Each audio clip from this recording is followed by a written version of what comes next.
Have you ever made a contingency plan and not carried it out? I have. On the Gulf Coast, we experience hurricanes. Many of us make contingency plans. We buy generators. We stockpile water and non-perishable foods, and the storm hits somewhere else, and our stockpiled food and water is not needed. The military makes contingency plans, and some of these plans are sometimes approved as such, as contingency plans. Some of them are even signed by high-ranking military officers and passed on and put in a file in case they're needed. One of these contingencies, a kind of a half-baked idea, was approved and put in a file and marked top secret, and it related to Cuba. It was during the Kennedy administration. It's come to be known as Northwoods. It was never an operation. It was a contingency plan, not necessarily meant to be baked in the oven, but if it was needed, or a similar plan was needed when circumstances arose, the plan could be put in the oven, baked, and the icing applied to the cake and served. It implicates no one. It implicates no one. It means nothing. These books, 3 books that I know of, originated from the left. They're found in left-wing bookstores. They are written by writers who perpetually churn out left-wing propaganda. These are not theories. These are not concepts. These are examples of propaganda. In this case, some of the propaganda made it to ABC News.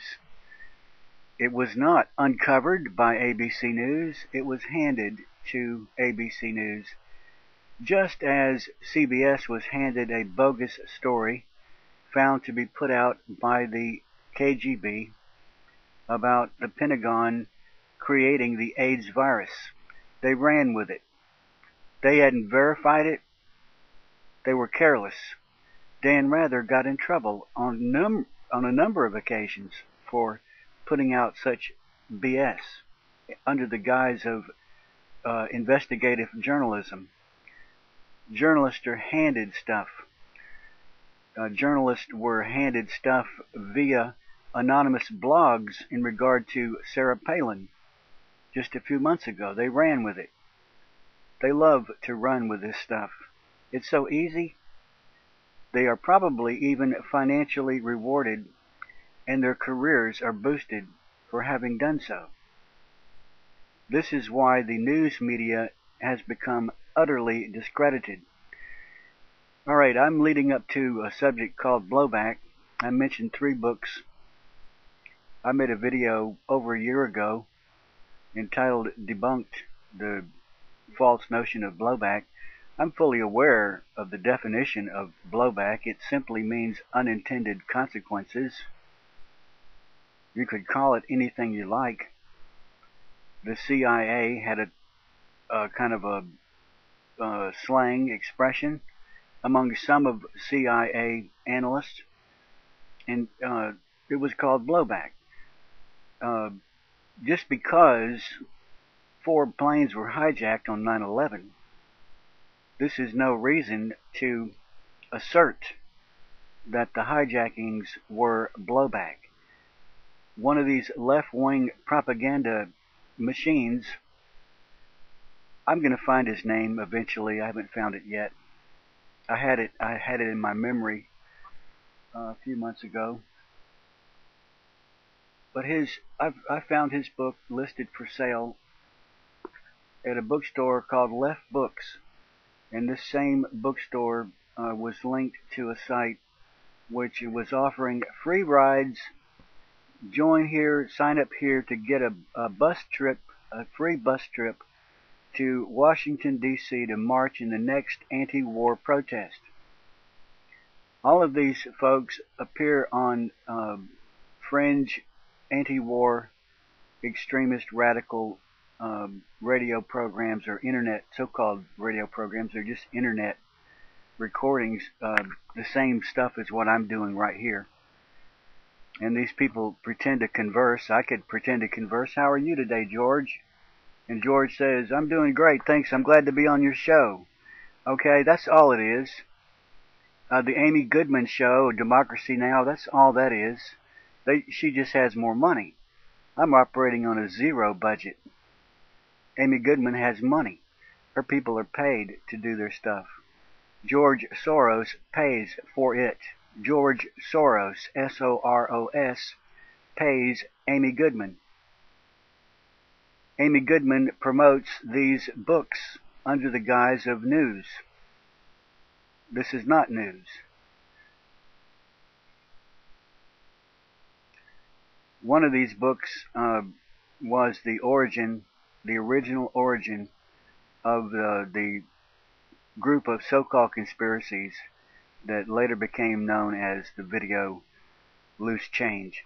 It began as a left-wing book, and I want to point out, these writers get their fodder from a place called the so-called, you could call it anything you want to, these leftists decided to call it the National Security Archive, as though it was affiliated with the government in some way. It is not.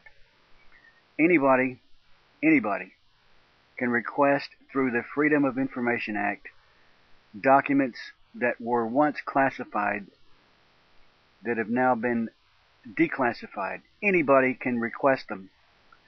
You can put your collection of declassified documents in a cardboard box and put it in your closet, and you can call that closet the National Security Archives if you choose. It's your closet. You can name it whatever you want to. Bill Moyers and Morton Halperin have such a closet, and they put their collection of declassified papers in a room in a library in a university. I think it's George Washington University. It's not closely guarded. On one occasion, Sandy Berger walked in and got some papers he didn't want people to see that pertained to Bill Clinton, and stuffed them in his pants and walked out with them repeatedly, and he was caught and made news, and he became known as Sandy Burglar. This is what this stuff is. This is Morton Halperin is a crackpot. Bill Moyers is a crook and a liar. All these books are put out by the hard left, and the fact that Ron Paul got his information from these sources utterly discredits the man. Utterly discredits the man. I don't know who Ron Paul is. I don't know what his ideas are. I don't want to know. I know that his sources are the hard left. His sources are all BS. I believe he's smart enough to know that. Therefore, I despise this so-called Republican. He is not. Ron Paul is a fruitcake. His followers are misled and are manipulated. I stand by that. I stand by my video about blowback, and I hasten to add that I know quite a bit about history. I know quite a bit about history of Europe and the Middle East. I know where the Vandals and the Franks and the Goths and the Ostrogoths and the Vikings originated from. They originated from Scandinavia. The Roman Empire had not made much contact with Scandinavia and the northern parts of Germany. So when these tribes infiltrated into the Roman Empire as it crumbled, no one could say that Rome was sacked due to blowback.